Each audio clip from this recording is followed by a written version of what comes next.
ರಂಜಿತಾ ದುನಿಯಾಗೆ ಸ್ವಾಗತ. ನಾನಿವತ್ತು ಈ ವಿಡಿಯೋದಲ್ಲಿ IVFನ ಮಾಡೋದಕ್ಕೆ ಒಂದು ಕರೆಕ್ಟ್ ಟೈಮ್ ಅಂತ ಇರುತ್ತೆ ಆ್ಯಂಡ್ ಕರೆಕ್ಟ್ ಏಜ್ ಬೇಕಾಗುತ್ತೆ ಅಂತ ಹೇಳ್ತಾರೆ ಸಕ್ಸಸ್ ಆಗೋದಕ್ಕೆ. ಸೊ ಕೆಲವೊಂದು ಸಲ ಹೇಳ್ತಾರೆ ಈ ಎಗ್ ಪ್ರಮಾಣ ಜಾಸ್ತಿ ಇರಬೇಕು, ಹಾಗಾದರೆ ಮಾತ್ರ IVF ಸಕ್ಸಸ್ ಆಗೋದು ಅಂತ. ಸೊ ಹಾಗಾದರೆ IVF ಟ್ರೀಟ್ಮೆಂಟಲ್ಲಿ ಮಿನಿಮಮ್ ಎಗ್ ಎಷ್ಟು ಇರಬೇಕಾಗುತ್ತೆ ನಮ್ಗೆ ಹೆಂಗೆ ಗೊತ್ತಾಗುತ್ತೆ? ಒಂದು ವೇಳೆ ಕಡಿಮೆ ಆದರೆ ಏನು ಪ್ರಾಬ್ಲಮ್ ಆಗುತ್ತೆ, ಹೆಚ್ಚಾದರೆ ಏನಿರುತ್ತೆ? ಸೊ ಹೆಚ್ಚು ಎಗ್ಸ್ ಏನಾದರೂ ಇದೆ ಅಂತಂದರೆ IVF ಸಕ್ಸಸ್ ಆಗುತ್ತೆ, ಕಡಿಮೆ ಎಗ್ಸ್ ಇದೆ ಅಂತಾರೆ IVF ಸಕ್ಸಸ್ ಆಗಲ್ವಾ? ಈ ಥರದ್ದೆಲ್ಲ ತುಂಬ ಕ್ವಶನ್ಸ್ ಎಲ್ರಿಗೂ ಇರುತ್ತೆ. ಸೊ ಹಾಗಾಗಿ ನಾನು ಈ ವಿಡಿಯೋದಲ್ಲಿ IVF ಮಾಡಬೇಕಾದ್ರೆ ಮಿನಿಮಮ್ ಎಗ್ಸ್ ಮಹಿಳೆಯರಲ್ಲಿ ಎಷ್ಟು ಇರಬೇಕು ಅಂತ ಈ ವಿಡಿಯೋದಲ್ಲಿ ಡಿಸ್ಕಸ್ ಮಾಡ್ತಾ ಇದ್ದೀನಿ. ಅದಕ್ಕಿಂತ ಮುಂಚೆ ಇದುವರೆಗೂ ಯಾರು ನನ್ನ ಚಾನಲ್ನ ಸಬ್ಸ್ಕ್ರೈಬ್ ಆಗಿಲ್ಲೋ ಪ್ಲೀಸ್ ನನ್ನ ಚಾನಲ್ನ ಸಬ್ಸ್ಕ್ರೈಬ್ ಮತ್ತು ಶೇರ್ ಮಾಡಿ ಅಂತ ಹೇಳ್ತಾ, ಕೆಲವೊಂದು ಸಲ ನಾವು ನಾನಾ ಕಾರಣಗಳಿಂದ IVF ಟ್ರೀಟ್ಮೆಂಟ್ ಮೊರೆ ಹೋಗ್ತೀವಿ ಅಂತಲೇ ಹೇಳ್ಬೋದು. ಇವಾಗಿನ ಸಮಸ್ಯೆಗಳಿಂದ ಹೆಚ್ಚಾಗಿ IVF ಟ್ರೀಟ್ಮೆಂಟ್ ತೊಗೋತಾರೆ. ಬಟ್ IVF ಟ್ರೀಟ್ಮೆಂಟ್ ಮಾಡಬೇಕು ಅಂತಂದರೆ ರೈಟ್ ಏಜ್ ಇರಬೇಕು, ಆಮೇಲೆ ಯೂಟ್ರಸ್ ಕಂಡೀಷನ್ ಕರೆಕ್ಟ್ ಆಗಿರಬೇಕು, ಹಾಗಾದರೆ ಮಾತ್ರ ಸಕ್ಸಸ್ ಆಗುತ್ತೆ ಅಂತ ಅಂತಾರೆ.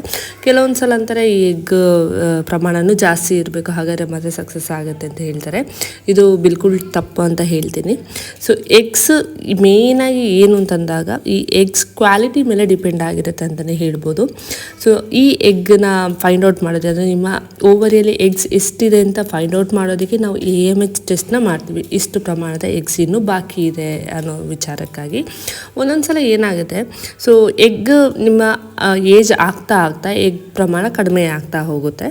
ಸೊ ಕೆಲವರಿಗೆ ಕೆಲವು ಜೆನೆಟಿಕ್ ಪ್ರಾಬ್ಲಮಿಂದ ಆಗಿರ್ಬೋದು, ಹೆರಿಡಿಟಿ ಪ್ರಾಬ್ಲಮಿಂದ ಆಗಿರ್ಬೋದು. ಸೊ ವಯಸ್ಸಿಗಿಂತ ಮುಂಚೆನೇ ಎಗ್ ಪ್ರಮಾಣ ಕಡಿಮೆ ಆಗುವಂಥದ್ದು. ಸೊ ಅವರಿಗೆ ನಾರ್ಮಲಾಗಿ IVFಗೆ ಹೋಗಿ ಆದಷ್ಟು ಬೇಗ ಪ್ರೆಗ್ನೆನ್ಸಿ ಟ್ರೈ ಮಾಡಿದ ಡಾಕ್ಟರ್ಗಳು ಹೇಳುವಂಥದ್ದು. ನಾರ್ಮಲಾಗಿ ಏಜ್ ಕರೆಕ್ಟ್ ಇದ್ದಾಗ, ಅವ್ರ ಏಜ್ ಜಾಸ್ತಿ ಇದ್ದಾಗಲೂ ಎಗ್ ಪ್ರಮಾಣ ಕಡಿಮೆ ಆಗ್ಬೋದು, ಇನ್ನೂ ಕೆಲವರಿಗೆ ಏಜ್ ಕಡಿಮೆ ಇದ್ದಾಗಲೂ ಎಗ್ ಪ್ರಮಾಣ ಕಡಿಮೆ ಆಗ್ಬೋದು. ಸೊ ಹಾಗಾಗಿ ಅವರಿಗೆ IVF ಸಕ್ಸಸ್ ರೇಟ್ ಕಡಿಮೆ ಇದೆಯಾ ಅಂತ ಹೇಳೋಕ್ಕೆ ಹೋದರೆ ಡೆಫಿನೆಟಾಗಿ ಇಲ್ಲ. ಸೊ ನಿಮ್ಮ ಓವರಿಯಲ್ಲಿ ಒಂದೊಂದು ಸಲ ನಿಮಗೆ ಅವರು ಓವಮ್ ಪಿಕಪ್ ಮಾಡಬೇಕಾದ್ರೆ, ಸೊ ಓವಮ್ ಪಿಕಪ್ ಅಂತಂದರೆ ನಿಮ್ಮ ಓವರಿಂದ ಎಗ್ನ ಹೊರಗಡೆ ತಗೊಳ್ಳೋದು. ಸೊ ಅದರಲ್ಲಿ ಇಷ್ಟು ಎಗ್ ಇರುತ್ತೆ. ಒಂದೊಂದು ಸಲ ಕೆಲವು ಮಹಿಳೆಯರಲ್ಲಿ IVF ಮಾಡಬೇಕಾದ್ರೆ 30 to 40 ಎಗ್ಸು ಸಿಕ್ಕಿರುತ್ತೆ. ಬಟ್ ಅದನ್ನ ಹೊರಗಡೆ ತೊಗೊಂಡ್ಮೇಲೆ ನಮಗೆ ಆ್ಯಕ್ಚುಲಿ ಅದರ ಕ್ವಾಲಿಟಿ ಎಷ್ಟಿದೆ ಏನಿದೆ ಅಂತ ಗೊತ್ತಾಗುವಂಥದ್ದು. ಸೊ ಕ್ವಾಲಿಟಿಯನ್ನು ನೋಡ್ಕೊಂಡಾಗ ಕೆಲವರಿಗೆ ಅಷ್ಟೇ ಎಗ್ಸ್ ಇದ್ರೂ ಸೊ ಎರಡು ಕ್ವಾಲಿಟಿ ಆಫ್ ಎಗ್ ಸಿಕ್ಕಿರುತ್ತೆ ಅಂತಲೇ ಹೇಳ್ಬೋದು, ಗರ್ಭ ಸಿಕ್ಕಿರುತ್ತೆ ಅಂತಲೇ ಹೇಳ್ಬೋದು. ಇನ್ನು ಕೆಲವರಲ್ಲಿ ಇನ್ನೂ ತುಂಬ ಕಡಿಮೆ ಎಗ್ ಸಿಕ್ಕಿರ್ಬೋದು, 5-6 ಎಗ್. ಬಟ್ ಅದರ ಕ್ವಾಲಿಟಿ ಚೆನ್ನಾಗಿದೆ ಅಂತಂದರೆ 6 ಎಗ್ಗನ್ನು ಸಕ್ಸಸ್ ಆಗ್ಬೋದು, ಬ್ಲಾಸ್ಟೋಸಿಸ್ ಸ್ಟೇಜ್ಗೆ ಬರ್ಬೋದು ಅಂತಲೇ ಹೇಳ್ಬೋದು. ಸೊ ಹಾಗಾಗಿ ನಿಮಗೆ ಎಕ್ಸಾಕ್ಟಾಗಿ ಇಷ್ಟು ಎಗ್ ಸಿಕ್ಕಿದ್ರೆ ನಿಮಗೆ ಗರ್ಭ ಆಗುತ್ತೆ, ಅವ್ರಿಗೆ ಇಷ್ಟು ಎಗ್ ಸಿಕ್ಕಿದ್ರೆ ನಿಮಗೆ IVF ಸಕ್ಸಸ್ ಆಗುತ್ತೆ ಅಂತ ಹೇಳೋಕ್ಕಾಗಲ್ಲ. ಜಸ್ಟ್ ಒಂದೊಂದು ಸಲ ಒಂದು ಎಗ್ ಇದ್ರೂ, ಮಹಿಳೆಯರಲ್ಲಿ ಜಸ್ಟ್ ಒಂದೇ ಒಂದು ಎಗ್ ಸಿಕ್ಕಿದೆ, ಅವ್ರ ಎಂಬ್ರಿಯೋ ಸಿಕ್ಕಿದೆ ಅಂತಂದ್ರೂ ಹೆಲ್ದಿ ಬೇಬಿ ಆಗುತ್ತೆ. ಸೊ ಹಾಗಾಗಿ ನಮ್ಮ ಎಗ್ ಪ್ರಮಾಣ, ಅವ್ರ ಎಗ್ ಸಂಖ್ಯೆನ ನೋಡ್ಕೊಂಡು ನಾವು IVFನ ಕನ್ಸಿಡರ್ ಮಾಡಬಾರ್ದು ಅಂತಲೇ ಹೇಳ್ಬೋದು.